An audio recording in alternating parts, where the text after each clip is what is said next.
Welcome to Streams of Income, hosted by best-selling author and entrepreneur Dr. David Powers, where we discuss streams of income, passive income, residual income, and even why there are dinosaurs and zombies in this intro.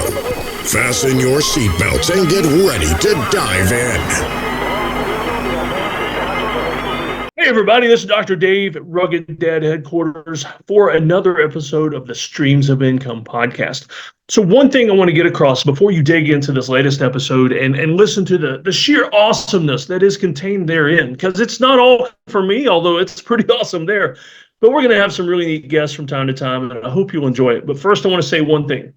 This is about streams of income. And as we all know from various books and things over the years, what I really mean is multiple streams of income. And so here's the point I want to get across. I don't ever want you to try every single thing we talk about. I don't want you trying every stream of income and side hustle that you ever hear about. Every shiny object you see, I don't want you picking it up because it's not always something you need.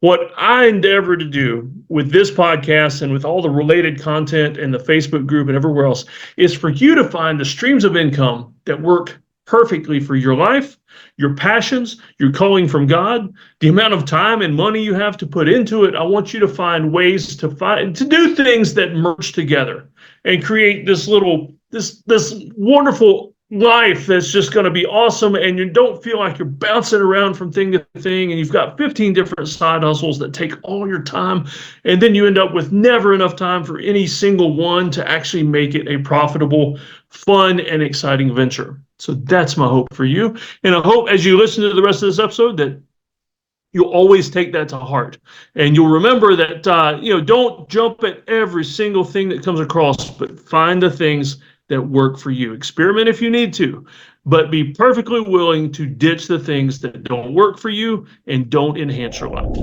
Hello and welcome to another edition of the Streams of Income podcast. This one is the first of what I plan on doing quite a bit. I've actually done this before on my YouTube channel and spoken about this and also shared it in an email newsletter, and you're welcome to sign up for any of those or subscribe to those. But today, I wanted to talk about Exploding Topics. This is a newsletter that I've gotten for some time, and it's a free newsletter. You can sign up for this for free, and it comes out once a week, I believe, at explodingtopics.com. And this is not a paid advertisement or anything. It's just something that I get in the email box. It's one of the few that I read all the way through that I find incredibly enlightening for different streams of income.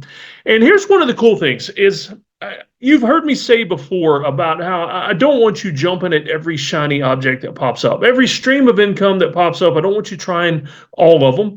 Feel free to experiment. Feel free to dip your toes into things that seem interesting, that you seem specially made to do, or that you think might make you a lot of money in the short term if that's what you need. I've done and worked in different streams of income in the short term because I needed money. I needed to get out of debt. I needed to jump ahead a few spots in the Dave Ramsey debt snowball plan. I'm sure a lot of y'all are familiar with that. Me and my family are way too familiar with that. But I also help teach it at church now. And so I'm even more familiar than I used to be. And so different reasons you'll choose different streams. So the caveat and the disclaimer there is always, don't think you need to do them all. The last thing I want to do is give you ideas for 100 different side hustles, and you're going to try every one of them and never have time to do any of them well. So with that said, I like to use the Exploding Topics newsletter. And like I said, go ahead and subscribe to it if this seems like something cool. But if you're one of those people that jumps at everything, don't do it. Don't do it because it's just going to give you ideas.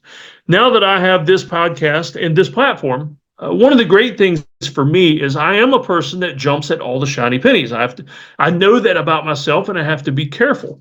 So I'm getting better and a little better every day at experimenting with things that seem interesting and then dropping them if necessary.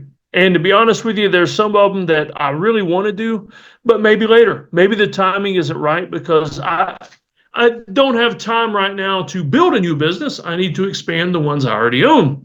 And so, different reasons for different streams.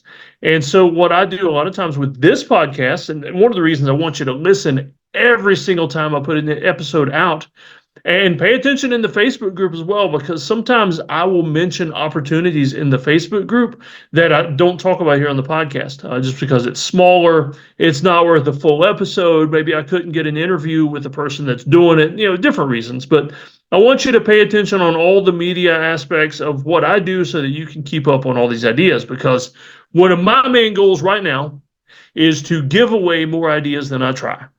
If God has given me an idea for something, that doesn't mean I have to do it. Maybe he's just given me that idea so that I can give it to the person who needs it. And so that's what I want to do. And that's what I want to do each time I take a glance at one of these Exploding Topics newsletters. And so let's look at the one today. I'm not going to go over all of them every week because, to be honest with you, it's a hit or miss sometimes. Maybe there's not a topic on there that really jumps out at me. This one I kind of like, though, because there were several things on this one that appealed to me. And so what they usually do on the Exploding Topics free newsletter, they have a pro that you can sign up for. It's a pay service. But on the free one, they'll mention a couple of products, a couple of exploding topics, things that are trending well in the world of commerce and capitalism. And so they'll show the topic, they'll tell a little bit about it. They'll even give some links to where you can find out more information about it. And they usually have some charts to give you an idea of how well this is trending across e-commerce platforms. And so the first one this week that they mentioned is Lion's Mane Gummies. Now, this one I found really interesting because I am a huge fan of Lion's Mane mushrooms. Over the years, let me scan on down to where we get to some of the info. There's the trending chart. If you're watching on YouTube, you'll see the trending chart right there. Wow. I mean, that is crazy. In mid-2022, it took a spike, probably due to something out there, some kind of media campaign, something like that. But 2023 to now, it has gone crazy. Searches for Lion's Mane mushroom gummies. And like I was going to say, though, I've partaken of Lion's Mane mushrooms in different concoctions for a very long time. It's a well-known nootropic that improves brain function and focus. My favorite method for ingesting Lion's Mane mushrooms, and when I talk about mushrooms, I'm not talking about the freaky, crazy stuff that people grow on cow patties and psychedelics or anything like that. There are so many mushrooms out there that are useful for so many purposes other than eating and psychedelics, and it's absolutely amazing. Well, Lion's Mane is one that I've taken a lot. My favorite method is Four Sigmatic. A company called Four Sigmatic makes an amazing focus mushroom coffee. It is regular coffee and it's pretty good too. I mean, the taste is just way out there. It's so awesome. But it's infused with Lion's Mane mushrooms and some other mushrooms that help improve cognition and mental health. And the flavor, I mean, the flavor's there. The mental help is there. And what I like to do is brew me up a cup about 2 or 3 in the afternoon, sometime after lunch. My 10-year-old daughter actually makes most of my coffee for me. She's my little barista. And I work from home. We homeschool, and after we go for our afternoon hike, something like that, to the mailbox. Yes, my mailbox is so far away from the house that it's a hike to go get the mail. But after we get back, that's like her first job for the day after lunch is to make Dad's coffee, and she's very good. She actually grinds the coffee for me and everything. Pretty amazing. I may actually have to start paying her for being the office barista.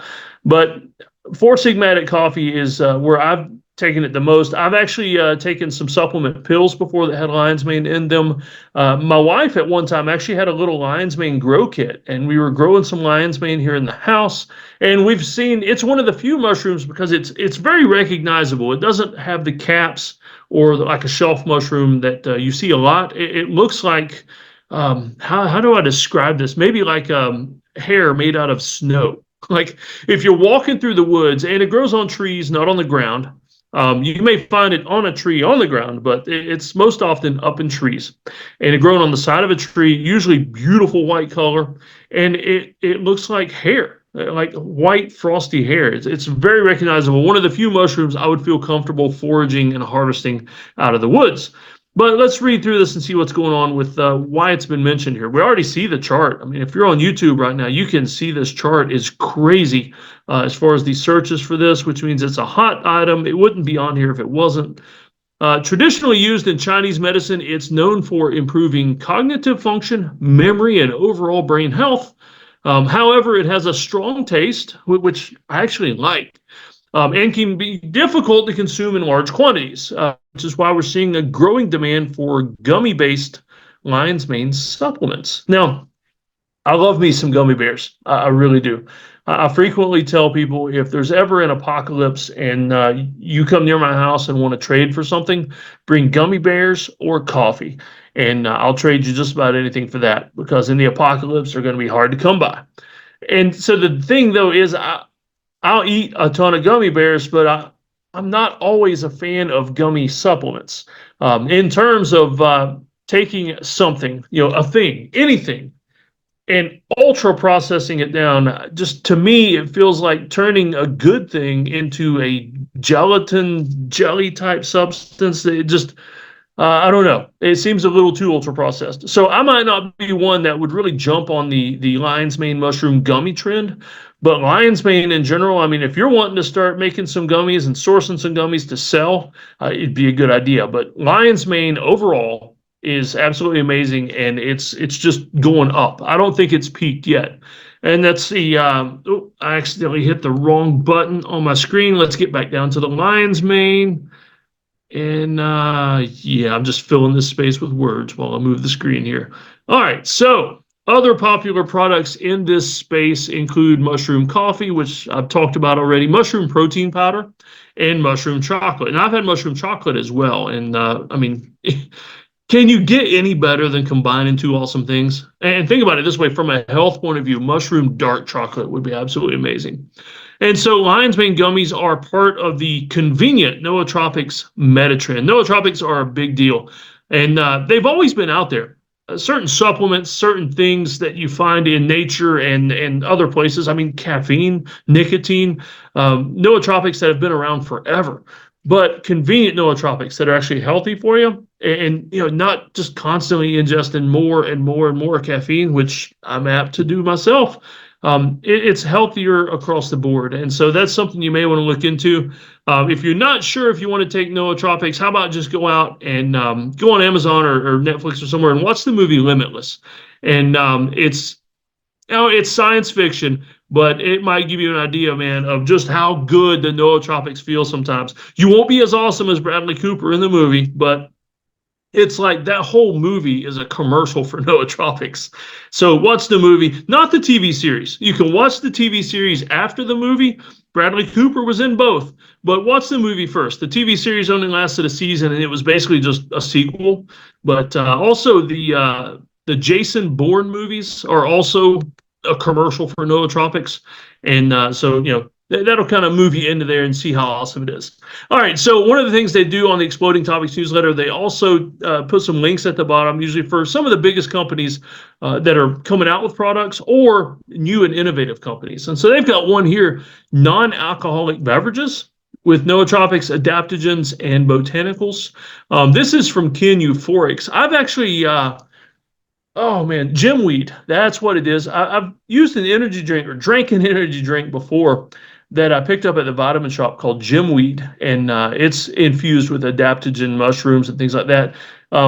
Not the best tasting drink I've ever had, but it's not bad for an energy drink. If you want to do something to use mushrooms and other things of that nature instead of pure caffeine, whether it's from green tea, coffee, or other sources, energy drinks with adaptogens might be a little better for you. Let's see, here's one, Odyssey Elixir, high concentration of active mushrooms. Not sure what that means by active. Maybe, like they jump out the drink can and run down your throat into your stomach. I don't know, but it does sound interesting. We've got nootropic gum and mints. Now that sounds interesting, but it still, to me, falls into the ultra-processed category. And then NoaCube, 12 all-natural ingredients, nootropic supplement designed for daily use. And I love the wording here because it's exactly what I hit around 2 to 3 afternoon. That's my energy slump time. That's when I kind of falter. And I look at the clock on my laptop right now, and it's 2:20 p.m., and I'm at my slump period right now, except glance over to my desk over there, and I'm not going to get up and go get it right now because y'all are watching and listening, but I've got a nice big old mug of coffee up there that my daughter brewed for me, and it's looking mighty tasty right now because I'm hitting my slump period. Most of you will have a slump period. What I want you to do before you start popping the nootropics and hitting more caffeine is find out the optimal times to use it. For me, a big mug of coffee in the afternoon, and that pulls me the rest of the way through the workday. It actually sharpens my focus for the latter half of the workday and helps me get some work done, get some things wrapped up, and just all kinds of all-around niceness. Oh, my lovely wife, you can't see her on screen, but she just walked by, and magically, my big mug of coffee that says Best Dad on it, that my wife and my kids bought for me, just appeared beside my desk. And thanks for that. And so I'm going to take a big swig, and maybe you'll see the improved performance. Oh man, that is still nice and warm too. Okay, let's move on. AI interior design. That's the next topic on this newsletter. AI interior design. So AI is being used for pretty much everything. And one of the things that, if you look at this trend chart, if you're watching the YouTube version, it jumps big time in the latter part of 2022, and it's just a steady rise up. The thing about it is, anything with a search topic for AI, artificial intelligence, is going to trend well. But AI interior design, I'm a little curious about this because you're going to find that, well, here's the thing is I agree with the sentiment among a lot of entrepreneurial types and forward-thinking people when they say that a lot of people are afraid and talk about how AI is going to kick us all out of work. It's going to take away all our jobs. It's going to do this. It's going to do that. But I agree with the forward-thinking folks that say, you know what? Yeah, AI is it's going to kill some jobs. It's going to kill some jobs. But the people that know how to work with AI, or the people that do things that AI can never replace, those people will never be out of a job. I don't ever see AI fixing your car at the mechanic shop. Now, the mechanic that finds a way to use AI to diagnose your car, that guy is going to never be out of a job. But the people that sit and whine about AI this, AI that, it's always negative. Or Skynet's going to take over the world. If I'm wrong, then we just won't survive it, and you won't even be able to tell me I told you so. But I like to think that the people that respond to the AI innovations are going to be the people that do well in the future. And so AI interior design is a hot search topic right now. Excuse me. It integrates artificial intelligence technology with traditional interior design practices. Now, I would imagine there's as many ways to make this work as there are to do interior design without AI. And so it just depends on the person, what you're going to do. But let's see. Specifically, AI algorithms analyze data like user behavior, style preferences, and spatial requirements to offer tailored design solutions. In other words, I would imagine that someone using an interior AI tool, as a matter of fact, I see further down, that's actually the name of one of the software tools, Interior AI. I would imagine they're gonna, excuse me, you know what, I'm coughing some. That's a good signal I need some more coffee, right? Oh man, yeah, that hits the spot. Let's go for another hit. Ooh, yeah, that's smooth. All right, so I would imagine that they're just entering some inputs and maybe demographics. Like for me, I mean, you can see the background behind me, designed by yours truly.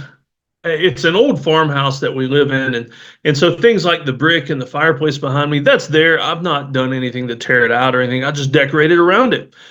And so let's say, even though I wouldn't design it like that if I was doing it from scratch, certain elements would remain. And so if, when I tear this house down and build a new one, which is what we're wanting to do at some point, this old farmhouse, there are some things here that can't be fixed. And so our dream is to just tear it down and build something new, our dream house. And so designing my dream office from scratch, I would imagine an interior AI designer would enter some inputs like rugged, manly, Indiana Jones, military, industrial, minimalist, Yeah, some interesting things like that. I mean, maybe even some things that I don't have or I want different. The bookshelves that are over there, you can't see all the bookshelves. Matter of fact, I'm going to shift the screen here. So if you're on the YouTube, you can see more of the bookshelf. I really don't like that bookshelf. It's got some aspects to it that I just really don't like. But you know what? It's here and it works. I'm not complaining. I'm just saying that I would do it differently. And so I want some really nice bookshelves in my dream office. And an AI designer would take all that into account, enter it in, style preferences. They probably enter in things like color. Like I would have an AI designer enter in my brand colors. If I have the exact color number and I can, my VA has actually set that up for me inside of Canva. I can take that exact color number, give it to the interior AI designer and say, just plug this in as well. I want the main colors to be this and this with accents in this color that's part of my branding. And so out would pop a design. You can see here, these systems can simulate different layouts, color schemes, there we go, and furniture arrangements, providing a virtual representation of the potential design. So basically AI, the way I see AI design working is it doing faster what the interior designers are already doing. And so it makes their job easier. But also the really neat thing is that they could probably come up with a lot of different options quicker and faster, which if you ask me is better for the consumer. And I don't mind paying the same amount of money either. Matter of fact, I'd be willing to pay more money to somebody that I knew was on top of the trend and not sitting there just doing a Google search for, rugged industrial minimalist with orange number 423. I just made some of that up. But if my interior designer is doing that kind of thing, I'd rather have the one that's using interior AI. All right, it says here that software tool has been featured in a lot of places like TechCrunch, New York Times. Users simply take a photo of their current interior, select an interior style, and the AI generates suggestions for furnishings and designs that fit the individual's style preferences. Now, the great place, here's where the interior AI designer comes into place, is they would be able to take that and then source the furniture and maybe the painter and maybe the contractors. And that's where you get the perfect synchronicity of the AI and the designer. That's going to be pretty awesome. I'm really, the more I read this, the more I'm excited for the day that I redesign my dream office. All right, let's see. And that's just a little more, okay, it's talking about, there's a paragraph at the end where it's talking about other AI topics that are hitting big, AI novel writing, hairstyles, AI tattoo generators. Now, that's an interesting one because I've been approached. One of my streams of income is UGC videos. I do a lot of video commercials for companies that advertise on social media. And I'm still working out the contract, but I've been approached by a company that runs one of these software programs that does AI tattoo generation. And so in other words, you enter in your specs, you enter in the type of tattoo, like do you want it colored, do you want it blackout design, do you want it just like a pen and ink drawing with shading, and you get choices for your tattoo. It's pretty cool. It's a really neat way to do tattoo design. And so I hope that contract comes through, because usually when I do these fun UGC contracts, I get free access to the software, or if it's a product, I keep the product. And so it's a fun stream of income because I get some really neat stuff out of it and make good money. All right, topic number 3 that they've covered. This one has been trending up with a few spikes in previous years. Kojic acid body wash. Now, I have zero idea what kojic acid is, and so let's find out. And I know what body wash is. I mean, I take a shower every now and then. And so let's see what this kojic acid does.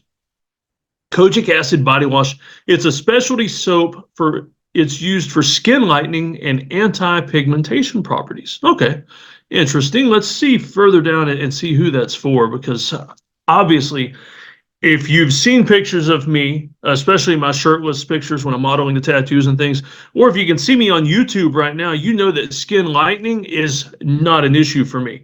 Definitely not something I need. So let's read down further. Derived from fungi. All right, so another mushroom product. Kojic acid works by inhibiting the production of melanin, which can help in reducing hyperpigmentation, dark spots, and even out the skin tone. Okay, that's pretty cool. So actually, I mean, obviously it's for people with darker skin than me. but I could see, like, if you're watching the YouTube right now, you can see my rosy cheeks. So, for instance, I don't know if that would work on rosy cheeks. I've just always had rosy cheeks since I was a little kid. I wonder if that would even help. But interesting. I do have sunspots on my nice shiny bald head as well. So this may not be. I'm not. It's not something I'm concerned about though. So this is probably not something I would ever use. But let's see further down. I bet there are a lot of people that do. Let's see, popular among consumers looking to even out their skin complexion and reduce the appearance of scars and sun damage. Okay. Let's see, significant traction on TikTok. What's next? Targeted skincare solutions, hyperpigmentation. Okay, and then a lot of different kojic acid products. So before we go on to the last few topics, one of the things I want to tell you about this, and one of the reasons I like to talk about these ideas from Exploding Topics, is any one of these could be your full-time stream of income if you do it right. Or it could be something that just leads into and enhances your stream of income. So as far as streams of income go, I could take, let's say I grab a company that does Lion's Mane coffee or Lion's Mane supplements. I could private label that thing, and that fits perfectly with what I do with streams of income and my work as a content creator because it helps me focus. It increases cognition. It makes me smarter and faster up here in the brain. And so I can put more stuff out that is more awesome for you. And so that would enhance what I do. Let's say you are a person that hyperpigmentation or scars, discoloration from scars, things like that. Let's say that affects you in a great way, and I can see how that would be a problem. If it did, I could see the I don't know, the issues with possibly with self-esteem, with maybe wearing short sleeves, maybe going shirtless on the beach, or wearing a bikini if you're a lady. I could see how that could be a big problem. And the thing is, if you're wanting to be an influencer, you want to be a content creator, something like that, you could craft your entire thing around pigmentation. You could hyper niche that small and possibly be the kojic acid person, the personality for kojic acid across all platforms, and that could be your full-time job. I mean, you could possibly get paid by these people. You could do your own line of stuff. You could private label some kojic acid concoctions, whether it's a face wash, the soap, the lotion, the serum. I mean, I'm looking here, there's even a kojic acid powder.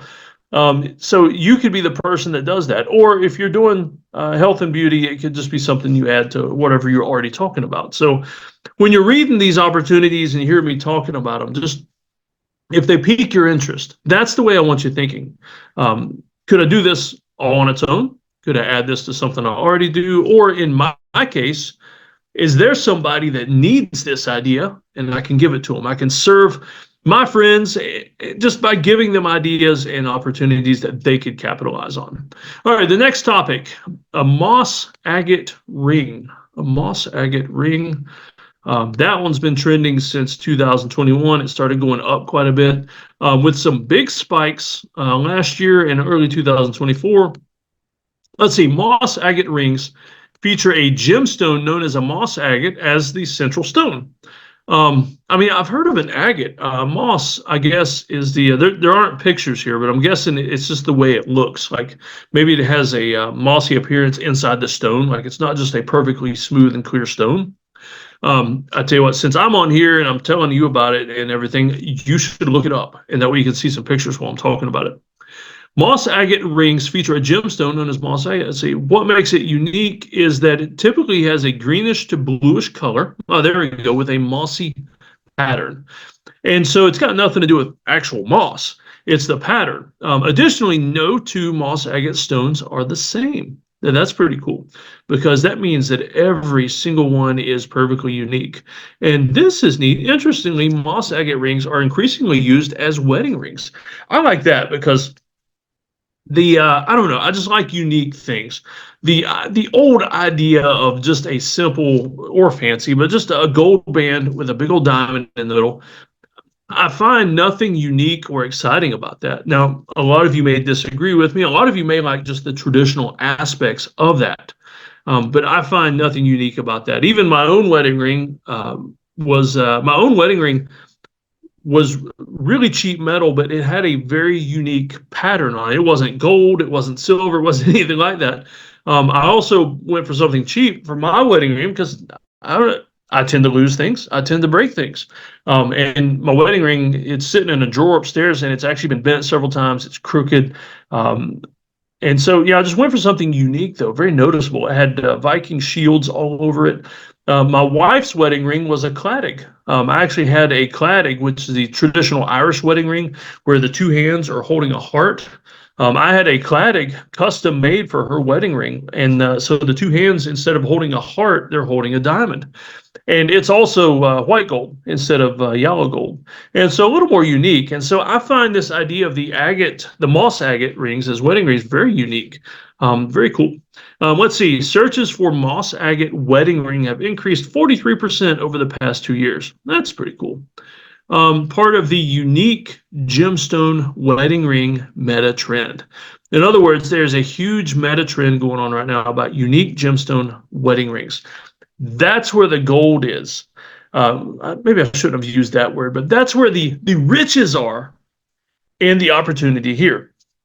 If you are a person that is into gemstones, maybe you cut gems, maybe you hunt gems, maybe you're just very knowledgeable about gems, there are so many ways you could do a stream of income based on unique gemstone wedding rings. You could be a reseller, you could be a consultant, you could just set up a website where you're simply dropping affiliate links in there, or you've got a blog where you talk about like you could have a series of blogs about moss agate weddings, and by series I mean you could write a simple topic for each one. Like a topic for one blog would be and when I say blog, I guess I really mean blog, podcast, YouTube video, however you put it out there. But one simple topic could be how they're each unique. Like nobody else is going to have a wedding ring that looks exactly like yours if it's a moss agate wedding ring.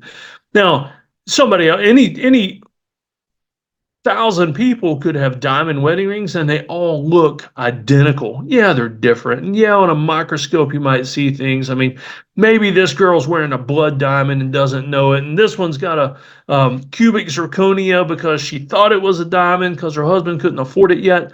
You never know, but they all look exactly the same, but not these moss agate ones. And so if you're doing something like this, I mean, this is an excellent stream of income where you could set up a website where it's mainly just nothing more than affiliates, and you don't handle the merchandise, you don't do anything like that. So a good idea there. Or you could go all the way and be the person that creates these, and that's where you're going to make the big bucks. An affiliate site, you put a lot of work in, you make a decent amount of money, but if you're the person like the international expert for creating moss agate wedding rings or just unique gemstone wedding rings, wow. I mean, you could command whatever prices you really wanted, especially if you get some celebrities buying those things.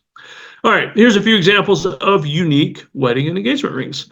I don't know how to pronounce this, so I'm just going to make it up. Moissanite, Moiss-anite. Moissanite is a lab-created gemstone that closely resembles diamonds in appearance, but it's made from silicon carbide.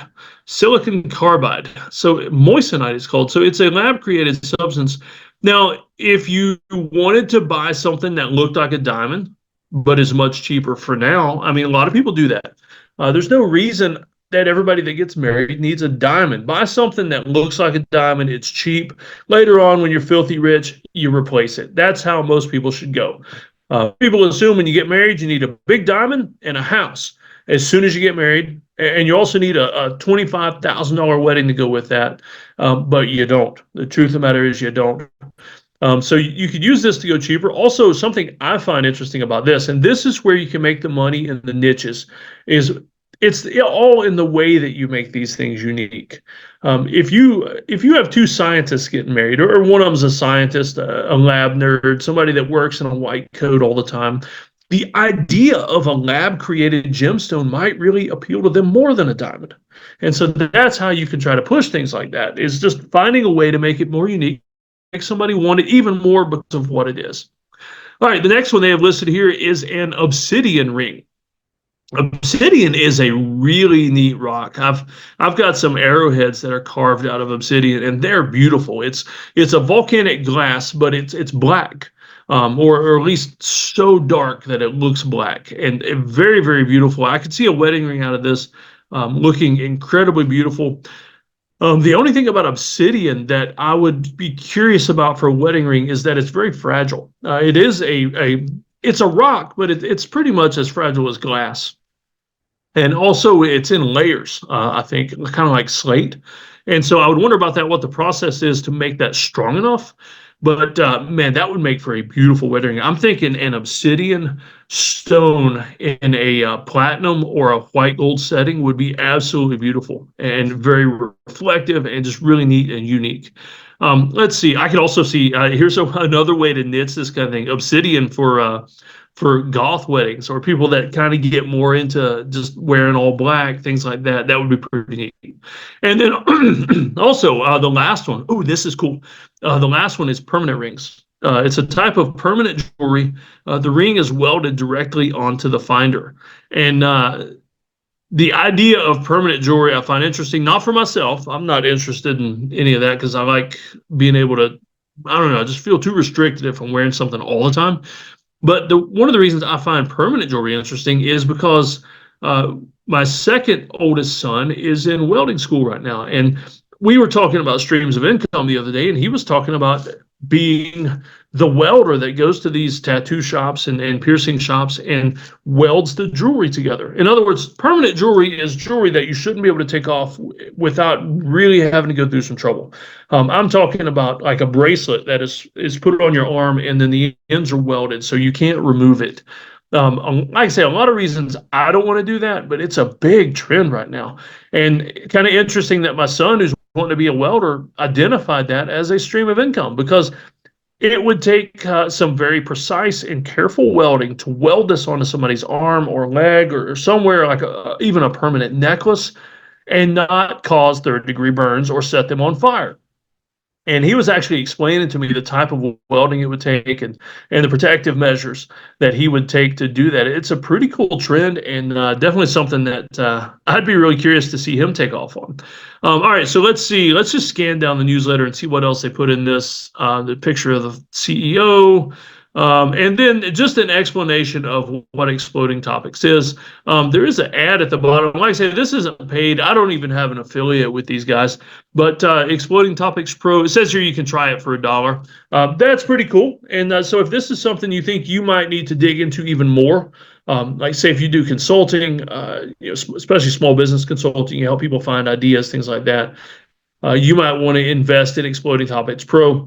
I get what I need out of the free newsletter, things like this, getting to talk to you about these cool topics and give you some ideas. And so in the future, expect more of these. Probably what I won't do, because a lot of times the newsletters incorporate both services and products.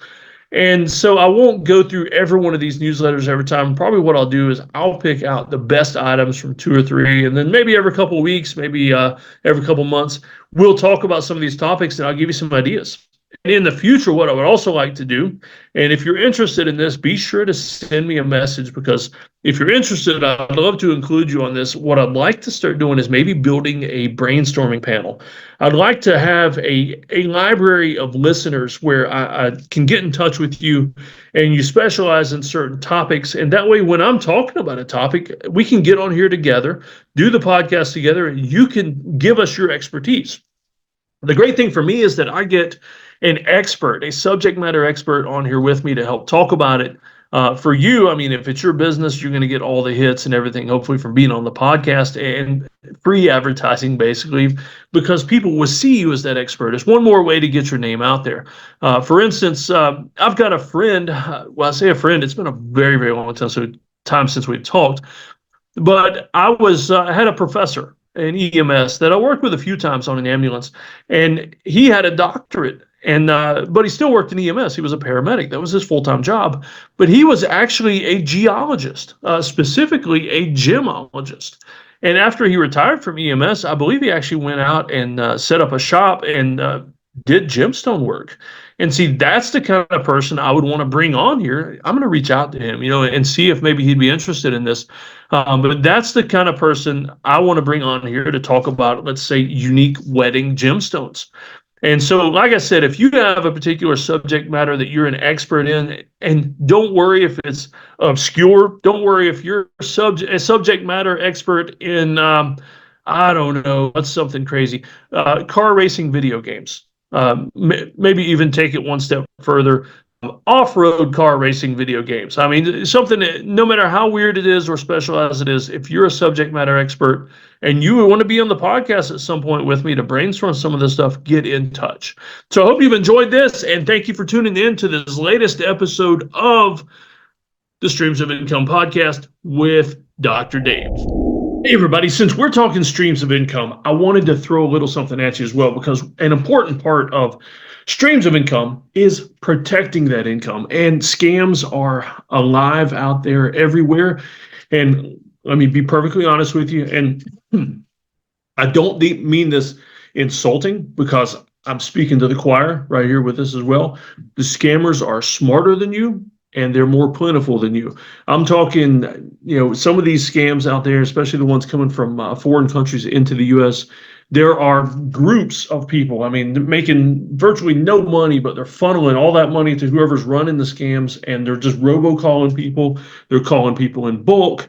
They're searching your social media and everything. So just be aware. I want to play for you, though, a voicemail that I got the other day, and this is a crazy one. Listen to this, though. I'll play the voicemail for you, and then I want to talk a little bit about it. Hopefully, it'll come through good from a telephone. And I got my microphone right here under my beard, and so let's just put the phone right here beside the microphone and see what happens. All right, make sure everything's going volume as possible. Hi, this is Aaron with Social Services, sir. I'm trying to find this David Powers. This is the name we have on file. We are here to inform you, sir, that you actually have a son. He's been with a foster family, but he found the information to your records, and he's trying to get back in touch with his biological father. If you could, call me back ASAP at this number. Thank you. All right, so I thought that was pretty interesting, and first time I've had that particular scam come my way, and I just found it really interesting because biologically and physically, I can assure you that there's no way that could be possible. And so, but the dude sounded official enough to be a bureaucratic government employee in the social services, and so most people and most guys, because of the sinful lives they led before marriage, possibly during marriage, are going to respond to this. They're going to say, you know what, I had better check this out because it could be true. And I don't want my wife or somebody else to find out when a new kid just pops up at the door. And so, but like I said, I can assure you biologically and physically, this is not possible. And so I didn't have to worry about it. I just thought it was very interesting, a very interesting scam. First time I had heard this one. I've been hit by a lot of the others, the random emails, the cloned emails that look like emails. I get tons of texts that it's like they act like they're getting in touch with the wrong number to try to initiate a dialogue with you. And, those are pretty interesting because they come across as incredibly real. And so just be careful out there. A good friend of mine in Passive Income Engines, the membership group that I run, she told me that if you didn't initiate it, ignore it. If you didn't initiate it, ignore it. And I guarantee if you do that with pretty much any emails, any texts, anything, any messages you get, voicemails you get, that if you just ignore the ones that you did not initiate, that very seldom, 99.999% of the time, you won't miss out on a thing, and it'll keep you from the bad things. And so, hope you all enjoy that. Hope hope you had a little laugh at my expense with that scam that they attempted on me. And most of all, though, hope you learned something that'll help you protect all that income that we want you to make with streams of income. All right, y'all take care. Hey guys, I just wanted to add something real quick here at the end of the podcast because this is new. I wanted to just throw it at you, but this is a young couple that I go to church with, and I am trying to line them up for an interview soon on the podcast, and I'm trying to talk them into letting me do this in their kitchen so that I can try some of this amazing ice cream. But I wanted to go ahead and tell you about it so that I want everybody that hears this podcast and is remotely interested in starting some kind of a food business, ice cream business, anything like that, in your kitchen or in a food truck or in a commercial kitchen somewhere that you rent, to message Mr. and Mrs. Brex and say, look, you need to get scheduled to talk to Dr. Dave because I want to see that podcast.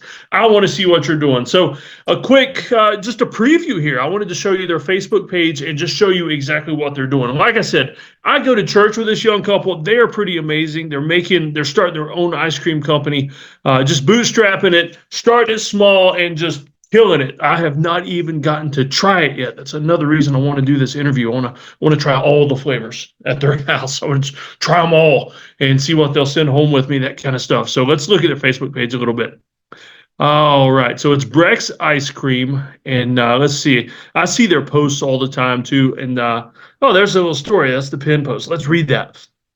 It all started with a frozen bucket, heavy cream, and cake batter. Oh, you can't go wrong with that.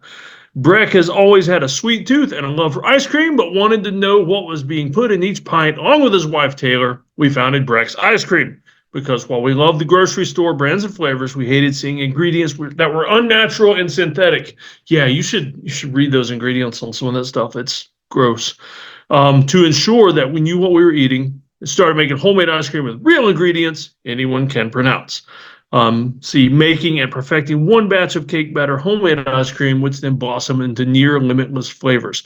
I wonder if they've had a coffee flavor yet. I am a sucker for anything coffee flavored. There they are in the kitchen. Look at that. Look at that. That looks like fun. It's like a bit of a working mess, but fun. And let's get down. I want to see some of these flavors. Look there. Salted caramel swirl with candy corn chunks. Oh, man, that sounds amazing. That's their fall flavor, one of their fall flavors, but it sounds pretty cool.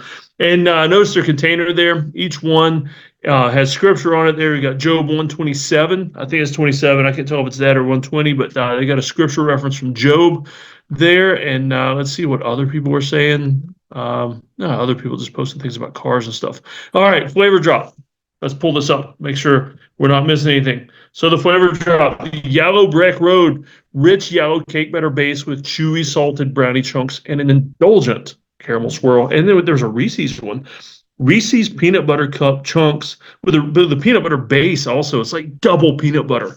And then the Pudgy Panda. Sounds like me. Pudgy Panda. Ice cream base with semi-sweet chocolate chips and crunchy candied walnuts. That sounds good. So that's all I'm going to show you right now because if you're like me, I've already made you hungry, already made myself hungry. I'm going to close this down and go get something to eat. And so, like I said, if you want to see an interview on the podcast with this amazing couple, and I called them Mr. and Mrs. Brex earlier. So it's Breck and Taylor. But if you want to see this interview, message them on Facebook here, call them, do whatever you need to do. Go and pick up some ice cream and say, hey, when are you going to schedule that interview with Dr. Dave? And so, you know what? I'm going to go ahead and shut this thing down, and I'm going to get out of here, and I'm going to go get something to eat.